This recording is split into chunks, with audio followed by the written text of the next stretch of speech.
Hello and welcome. You are now listening to Hinckley Community Radio, a non-profit broadcast radio station.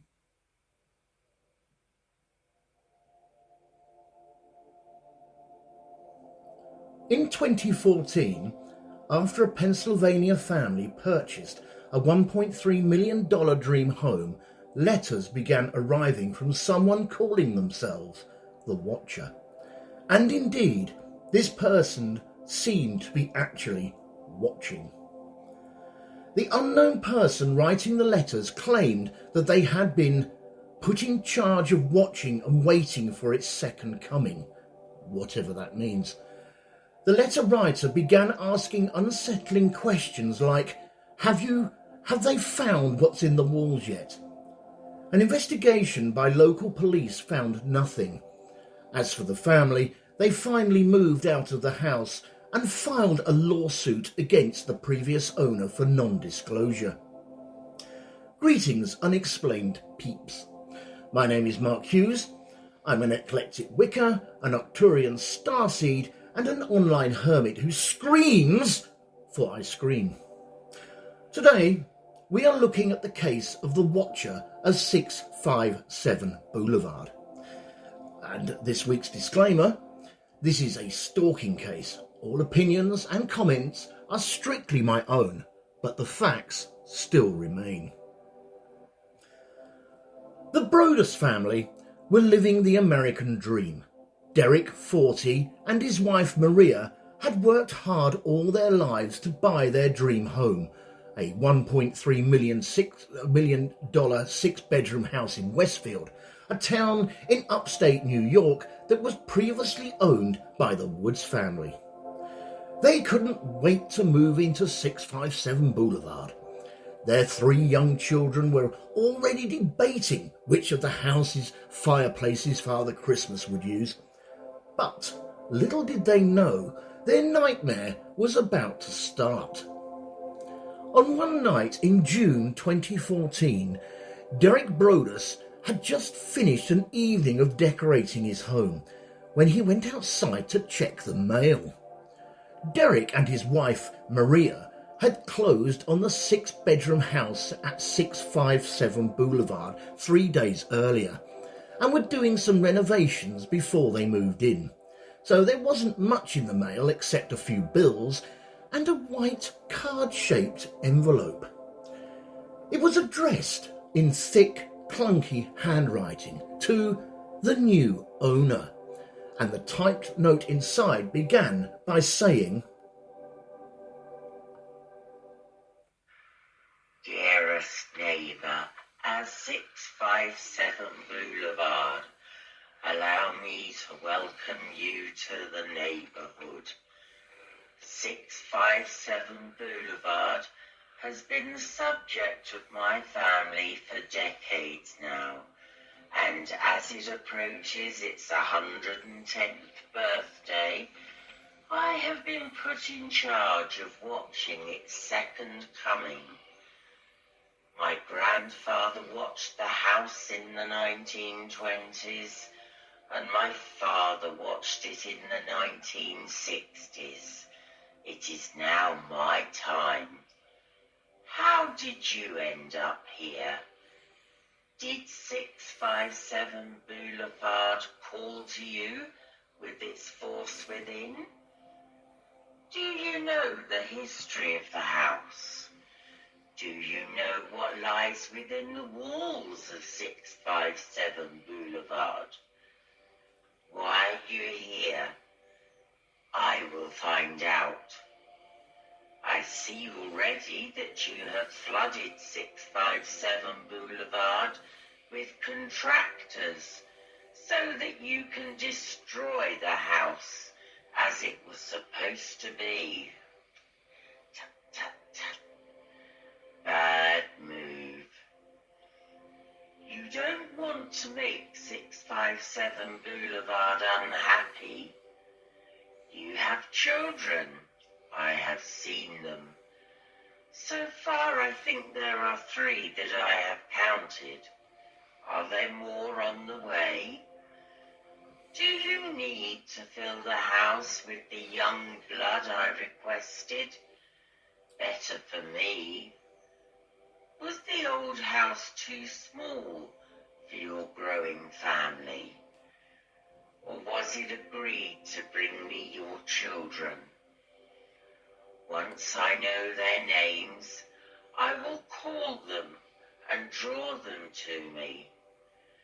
I asked the woods to bring me young blood, and it looks like they listened. You don't want to make 657 Boulevard unhappy. Who am I? There are hundreds and hundreds of cars that drive by 657 Boulevard each day. Maybe I am in one. Look at all the windows you can see from 657 Boulevard. Maybe I am in one. Look out at any of the main windows in 657 Boulevard, at all the people who stroll by each day. Maybe I am one. Welcome, my friends, welcome. Let the party begin. The Watcher. Having new neighbours in the neighbourhood can be a real positive experience, don't you think? Potential new babysitters, borrowing the lawnmower, broadening your own social interaction and admiring the young blood they bring to the home, that sort of thing. Unsurprisingly, Derek called the police because, well, duh. Before the Broadduses brought what's now known as the Watcher House in 2014, they were just an average suburban family. Maria Broaddus had grown up in Westfield, New Jersey, just a few blocks away from the house at 657 Boulevard. The town of Westfield was a sleepy suburb where the biggest gossip before the Watcher came on the scene was the collapse of a local trader called Joe's Roof. In 2014, the website Neighborhood Scout listed Westfield as one of the top 30 safest communities in America. And as of 2019, he'd had an average household income of $160,000 per year. But the quiet suburban town has been the scene of other horrors in the past. In 1970, a man named John List infamously murdered his wife, mother and 3 children in their Westfield home. But that horrifying crime has since become a distant memory, and most people in the peaceful town felt secure in their community. Derek Broaddus, on the other hand, had grown up with a working-class family in Maine. But from his humble beginnings, he slowly worked his way up the ladder to a position of senior vice president at a Manhattan insurance company. After they received the letter, the Broaddus family decided to reach out to the previous owners of the house, a couple named John and Andrea Woods. The Woods told the Broaddus family that they had received one letter from the Watcher in the 23 years they had lived at 657 Boulevard, but since it happened mere days before the Woods family moved out, the letter was just discarded as some crank. After talking to the Woods family, both families reported it to the police and disclosed the happenings. The instructions from the police were, keep quiet about the Watcher, as all the neighbours were now deemed suspects. 2 weeks later, while the Broadduses had still not moved in, a second letter arrived. Welcome again to your new home at Boulevard 657. The workers have been busy, and I have been watching you unload cars full of your personal belongings. The dumpster is a nice touch. Have they found what is in the walls yet? In time they will. I am pleased to know your names now,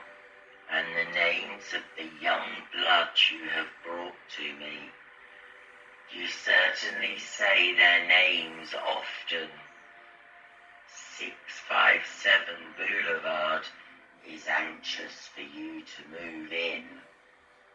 It has been years and years since the young blood ruled the hallways of the house.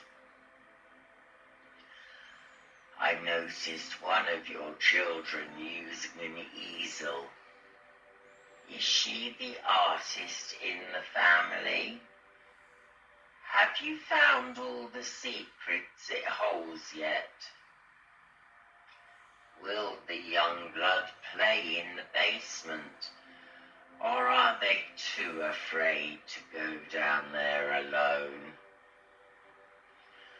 I would be very afraid if I were them. It is very far away from the rest of the house. If you were upstairs, you would never hear them scream. Will they sleep in the attic, or will you all sleep on the second floor? Who has the bedrooms facing the street? I'll know as soon as you move in. It will help me to know who is in which bedroom. Then I can plan better. All the windows and doors in 657 Boulevard allow me to watch you and track as you move through the house. Who am I? I am the Watcher and have been in control of 657 Boulevard for the better part of 2 decades now. The Woods family turned it over to you. It was their time to move on and kindly sold it when I asked them to. I pass by many times a day. 657 Boulevard is my job, my life, my obsession. And now you too, Broaddus family, welcome to the product of your greed. Greed is what brought the past 3 families to 657 Boulevard, and now it has brought you to me. Have a happy moving day. You know I will be watching. After receiving this letter, Maria and Derek stopped bringing their children to the house, halting their plans to move in, causing a 3rd letter to read. Where have you gone? 657 Boulevard is missing you. The house is crying from all the pain it is going through. You have changed it and made it so fancy. You are stealing its history. It cries for the past and what used to be in the time when I roamed its halls.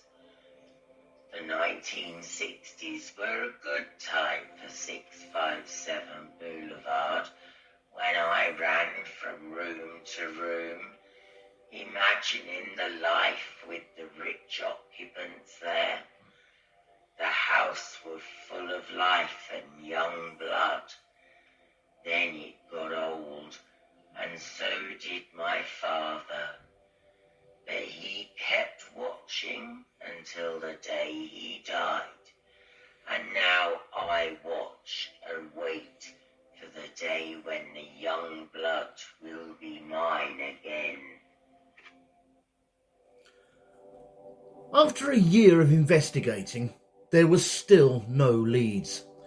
This put stress on the Broaddus family, causing depression in Derek and post-traumatic stress disorder in Maria. Both were afflicted with paranoia as well.